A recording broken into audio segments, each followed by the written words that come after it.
Messi দৌড়চ্ছিলেন, তার পিছে পিছে যখন 4-5 জন 10 জন 12 জন ডিফেন্ডার দৌড়চ্ছিল, তখন তাদের কি মনে হচ্ছিল? পিছে পিছে দৌড়ায়, ধরতে পারে না, আগে পরে সামনে বিভিন্ন জায়গায় যায়, বল আটকাতে পারে না। এটাই হচ্ছে একজন ফুটবলারের সৌন্দর্য। লিওনেল মেসির সৌন্দর্য ও জায়গায়।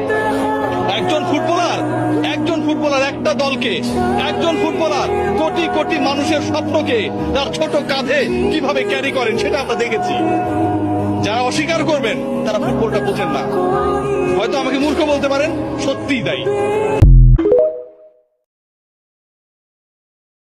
যখন মেসি দৌড়চ্ছিলেন, তার পিছে পিছে যখন 4-5 জন 10 জন 12 জন ডিফেন্ডার দৌড়চ্ছিল, তখন তাদের কি মনে হচ্ছিল? পিছে পিছে দৌড়ায়, ধরতে পারে না, আগে পরে সামনে বিভিন্ন জায়গায় যায়, বল আটকাতে পারে না।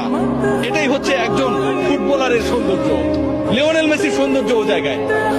একজন ফুটবলার একটা দলকে, একজন ফুটবলার কোটি কোটি মানুষের স্বপ্নকে তার ছোট কাঁধে কিভাবে ক্যারি করেন সেটা আমরা দেখেছি। যারা অস্বীকার করবেন তারা ফুটবলটা বোঝেন না। হয়তো আমাকে মূর্খ বলতে পারেন, সত্যিই তাই।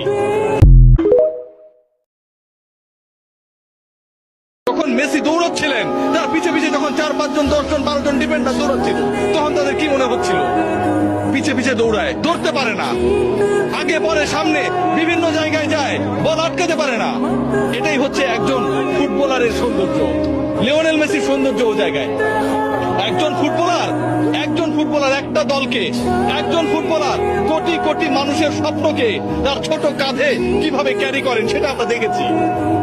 যারা অস্বীকার করবেন তারা ফুটবলটা বোঝেন না। হয়তো আমাকে মূর্খ বলতে পারেন, সত্যিই তাই।